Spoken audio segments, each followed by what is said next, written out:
Hello friends, अपनी पिछले सभी वीडियोस में हमने आईसीटी का यूनिट 1 कंप्लीट कर लिया, जिसमें हमने working with Microsoft Word, Microsoft Windows, Microsoft PowerPoint and Microsoft Excel देखा।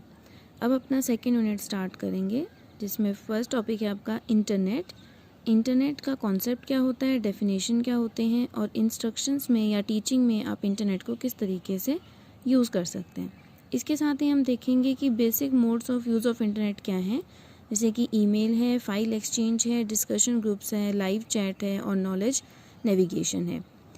इसमें नेक्स्ट टॉपिक अपना होगा क्लासिफिकेशन ऑफ मोड्स, कि हम इंफॉर्मेशन कैसे सर्च कर सकते हैं और एक्सचेंज कैसे की जा सकती है।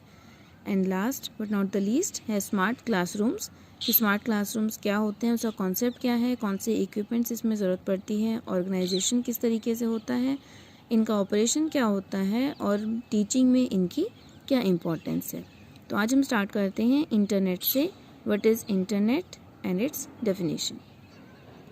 इंटरनेट वर्ड बना हुआ है दो वर्ड से, जिसका मतलब है इंटरकनेक्टेड नेटवर्क्स।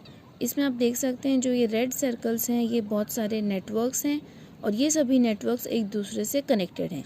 इसी को हम इंटरनेट कहते हैं। यानी जितने भी इंफॉर्मेशन है वो सब आप अपने अपने सिस्टम्स पे रखते हैं और वो सिस्टम एक दूसरे से कनेक्टेड हैं और उसी को हम नेटवर्क का नाम देते हैं। और जब बहुत सारे नेटवर्क्स कनेक्ट हो जाते हैं तो उसे हम इंटरनेट कहते हैं। तो इस डायग्राम से आप समझ सकते हैं कि ये बहुत सारे नेटवर्क्स हैं और हर नेटवर्क दूसरे नेटवर्क से कनेक्टेड है, जो कहलाता है इंटरनेट। इंटरनेट को डिफ़ाइन करने के लिए हम कह सकते हैं कि इंटरनेट एक दूसरे से जुड़े कई कंप्यूटर्स का जाल है, जो राउटर्स और सर्वर के माध्यम से दुनिया के किसी भी कंप्यूटर को आपस में जोड़ते हैं। इंटरनेट विश्व का सबसे बड़ा नेटवर्क है। हिंदी में इंटरनेट का मतलब होता है अंतरजाल, यानी कि कलेक्शन ऑफ नेटवर्क्स। इसमें बार बार एक टर्म आ रही है नेटवर्क्स। तो पहले हम जानते हैं कि नेटवर्क्स क्या होते हैं। नेटवर्क का मतलब होता है जब कंप्यूटर आपस में कनेक्टेड होते हैं। तो 3 टाइप के नेटवर्क्स होते हैं: local area network, metropolitan area network and wide area network, जिन्हें हम शॉर्ट में रिस्पेक्टिवली लैन, मैन और वैन कहते हैं। लैन का जो एरिया होता है वो बहुत ज़्यादा लिमिटेड हो जाए, जैसे किसी कॉलेज में या यूनिवर्सिटी में अगर सारे कंप्यूटर्स एक दूसरे से कनेक्टेड हैं तो वो एक लैन कहलाता है। मेट्रोपॉलिटन एरिया नेटवर्क का एरिया लैन से थोड़ा बड़ा होता है, ये ज़्यादा एरिया कवर करते हैं। इसके अंदर कोई बड़ी सिटी या एक अच्छा एरिया कवर हो सकता है। और वाइड एरिया नेटवर्क है जो मेट्रोपॉलिटन एरिया नेटवर्क से भी काफ़ी बड़ा होता है, कई सारे मैन मिलाकर एक वैन बनाते हैं। और जब ये सभी नेटवर्क्स आपस में कनेक्ट होते हैं तो उसे हम इंटरनेट कहते हैं। आगे बढ़ने से पहले हम इंटरनेट की थोड़ी सी हिस्ट्री देख लेते हैं। इसकी शुरुआत 1969 में हुई थी, जिसमें अमेरिकी रक्षा विभाग के द्वारा UCLA और स्टैनफोर्ड यूनिवर्सिटी का नेटवर्क इंटरनेट के कंप्यूटर्स को नेटवर्क करके इंटरनेट की संरचना की गई। 1979 में ब्रिटिश डाकघर पहला अंतर्राष्ट्रीय कंप्यूटर नेटवर्क बनाकर नई प्रौद्योगिकी का उपयोग करना आरंभ किया। 1980 में बिल गेट्स के IBM के कंप्यूटर्स पर एक माइक्रोसॉफ्ट ऑपरेटिंग सिस्टम लगाने के लिए सौदा हुआ। 1984 एप्पल ने पहली बार folders, drop down menu, mouse, graphics का प्रयोग करके आधुनिक सरल कंप्यूटर्स लॉन्च किए। 1989, जिसे हम टर्निंग पॉइंट कह सकते हैं, इसमें टिम बर्नर-ली ने इंटरनेट पर संचार को सरल बनाने के लिए ब्राउज़र्स, पेजेस और लिंक्स का उपयोग करके वर्ल्ड वाइड वेब बनाया। ये आपको याद रखना पड़ेगा। 1989 टिम बर्नर्स-ली। 1996 में गूगल ने स्टैनफोर्ड विश्वविद्यालय में एक अनुसंधान परियोजना शुरू की, जो कि 2 साल बाद औपचारिक रूप से काम करने लगी।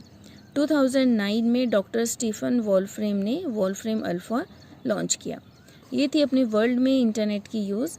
हिस्ट्री में ऑफ इंडिया में इंटरनेट कैसे यूज़ में आने लगा।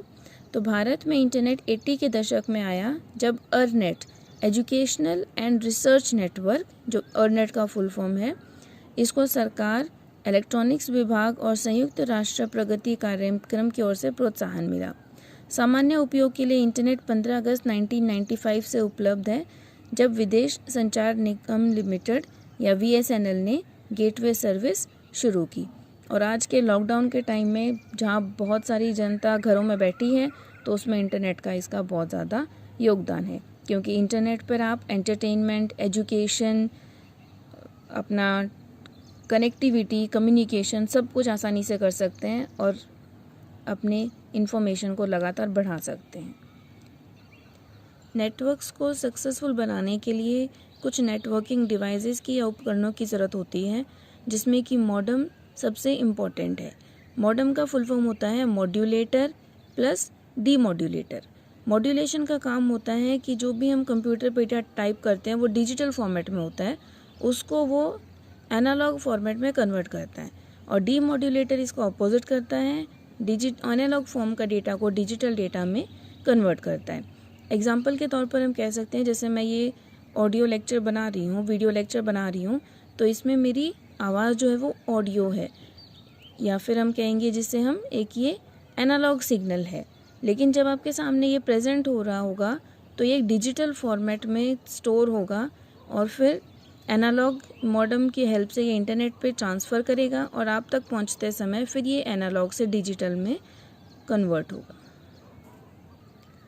नेटवर्किंग उपकरणों में एक इम्पॉर्टेंट उपकरण है मॉडेम, जो मॉड्यूलेटर और डीमॉड्यूलेटर इन दो शब्दों से बना है और यह कंप्यूटर में एनालॉग से डिजिटल और डिजिटल से एनालॉग कन्वर्जन में हेल्प करता है।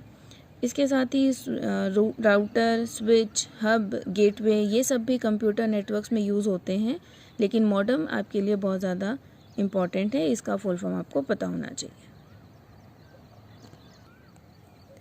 एक टर्म इसमें बार बार यूज़ होती है जो है WWW, जिसका मतलब है वर्ल्ड वाइड वेब, यानी वर्ल्ड में जितने भी नेटवर्क्स हैं उनका कलेक्शन वर्ल्ड वाइड वेब कहलाता है। वर्ल्ड वाइड वेब सारे वर्ल्ड के नेटवर्क्स का कनेक्शन होता है।